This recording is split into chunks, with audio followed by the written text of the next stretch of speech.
Welcome to this explainer. Today, we're pulling back the curtain on something totally fascinating: how Walt Disney took a simple, almost crazy idea for an amusement park and engineered it into a highly profitable long-term business ecosystem. We're going to dig into the exact playbook he used to turn that seemingly impossible dream into the absolute gold standard for customer experience and corporate profitability. So, let's get into it. Right off the bat, let's talk about a truly staggering number: over 100. That is literally how many times Walt Disney was rejected by banks before finally securing his funding. I mean, think about that, right? Most of us would have completely thrown in the towel after, the 5th or 10th no, let alone the 100th. But it just proves that staggering success often starts with seemingly impossible odds. This massive empire we know today, it started with a guy who just flat out refused to take no for an answer. Okay, here's a quick look at our agenda for this explainer. We're breaking this down into 5 core strategies: the impossible idea, engineering the experience, the loyalty loop, maximizing margins, and finally, scaling with others. Let's start right at the foundation. Section 1, the impossible idea, building an empire from scratch. You know, Walt dreamed way bigger than most people. Actually, fun fact, early in his career, he was fired by a newspaper editor who famously told him he lacked imagination and had no good ideas. No way, right? But Walt relentlessly pushed past those myths of pioneering. When he pitched Disneyland, this crazy place with just one entrance, no alcohol, where you had to pay just to get in and then pay again for rides, critics literally laughed him out of the room. They thought building this in the sleepy little town of Anaheim was totally nuts. But as Walt famously said, it's kind of fun to do the impossible. And this brings us to a really crucial distinction that every business owner needs to wrap their head around. Disneyland was not an invention. It was a brilliant innovation. See, inventors pioneer entirely new things, which carries incredibly high risk. Innovators, on the other hand, build on what already exists, making it vastly better and highly profitable. Walt actually got the spark for Disneyland after visiting Tivoli Gardens, an existing amusement park in Denmark, back in 1951. He looked at their clean gardens and family vibe and thought, okay, how can I innovate this and make it 10 times better? You can actually see this mindset build across his entire career timeline. Walt didn't invent sound in movies, but in 1928, he innovated by syncing it perfectly with animation in Steamboat Willie. He didn't invent color film, but he was the absolute first to use full color in animation. He was always plussing his products, as he called it, never just settling for the status quo. Which brings us to Section 2, engineering the experience, why language and details matter. So here's a massive takeaway. Language totally shapes your employees' mindset. At Disney, the staff aren't just employees, they are cast members. Walt insisted on this because he wanted his team to know they weren't just punching a clock, they were putting on a theatrical show for an audience. Whether someone is sweeping the streets or operating a roller coaster, their main gig is to help the guest and fiercely protect the illusion of the show. Taking that a step further, instead of dealing with a negative problem, cast members face a challenge, or they might say someone is going off script. It sounds like a tiny shift, right? But it maintains this mindset of proactive hospitality. The word problem immediately triggers a defensive, pessimistic reaction. But a challenge? That's something you can overcome. This super careful curation of language guarantees that the whole team stays locked in on delivering a flawless experience. This mindset creates a really stark contrast when you compare it to everyday bad business encounters. The source material shares this super relatable story.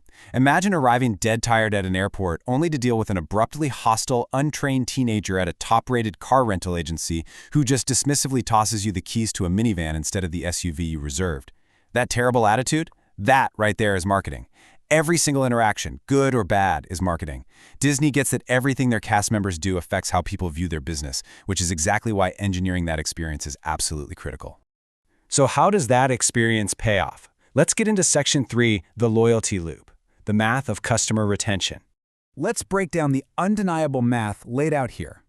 Most businesses burn all their energy constantly chasing new customers. But notice how both customer A and customer B cost $84 to acquire. Now customer A makes a single purchase for $87. That nets you a tiny $3 profit and then they're gone. But customer B, they make a smaller initial purchase. But because they had an amazing experience, they come back again and again throughout the year, generating a massive $532 in profit. Prioritizing retention over acquisition is literally the ultimate key to massive profitability. And because Disney focuses so heavily on that meticulous loyalty loop, an astonishing 2/3 of all their theme park visitors are repeat guests. 2/3. Just wrap your head around that. That drastically wipes out their marketing acquisition costs. Once they get a guest through the gates, they just treat them so incredibly well that they come back year after year, completely bypassing the heavy cost of hunting down brand new customers. With that fiercely loyal customer base locked in, let's look at Section 4, maximizing the margins, the apples-to-apples illusion. Here is where Disney completely eliminates price resistance. They offer totally unique, customized products, so you, as a guest, simply can't make an apples-to-apples comparison with outside commodities. I mean, you know exactly how much a regular can of soda costs, right? But how much should LeFou's brew in Gaston's Tavern cost? It's this wild frozen apple juice concoction with toasted marshmallow and passion fruit foam. Or what about a drink that comes with a literal light-up diamond inside it? You can't compare that to anything at your local grocery store. So Disney can comfortably charge a premium, and guests are actually thrilled to pay it for that unique experience. The result of this premium pricing strategy is just staggering. A single candy store in Disneyland Tokyo generates over $100 million annually. $100 million from candy. But see, it's not just candy. It's intricately themed to beloved characters, beautifully packaged and completely exclusive to that one spot. By stepping out of the commodity business and diving headfirst into the experience business, your profit potential becomes astronomical. They also systematically remove all the friction to make buying incredibly easy. Think about the park layout. They literally exit thrill rides directly into highly relevant gift shops, right when your adrenaline is pumping and you are primed to buy. They remove the physical walls between storefronts on Main Street, so you just seamlessly wander from one shop to the next without thinking about it. And to stop people from avoiding bulky purchases because they don't want to carry them around all day, Disney offers free delivery straight to your resort hotel room. They seamlessly guide you toward purchasing without ever breaking the magic. Finally, let's hit Section 5, scaling with others, funding innovation through partnerships. Walt was a genius at leveraging corporate sponsorships to fund his monumental innovations. Remember all those banks that rejected him? Well, instead of giving up, Walt partnered with the ABC TV network. He gave them a hit television show in exchange for them funding the construction of Disneyland. Later on, massive attractions were entirely underwritten by sponsors. Pepsi-Cola sponsored It's a Small World at the World's Fair. Decades later, HP sponsored the massive Mission Space ride at Epcot. Disney consistently uses other people's money to build incredible assets, while giving those giant brands a powerful association with Disney's famous halo effect. Let's wrap this up.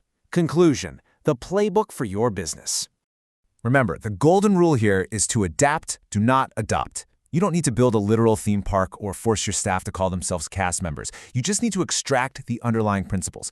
Be an innovator by looking at what already exists in your industry and making it remarkably better. Use deliberate, intentional language to shape your company culture. Prioritize retaining the customers you already have over constantly hunting for new ones. And finally, customize your offerings to break that apples-to-apples pricing illusion so you can command those premium margins. Everything we've covered today really proves one thing. Incredible business success isn't just about what you sell, it's about exactly how you make people feel when they buy it. So I'm going to leave you with this final provocative question. How will you transform your customers' everyday transaction into a truly magical experience? Think deeply about that, apply Walt's principles, and start building your own incredibly profitable business legacy today.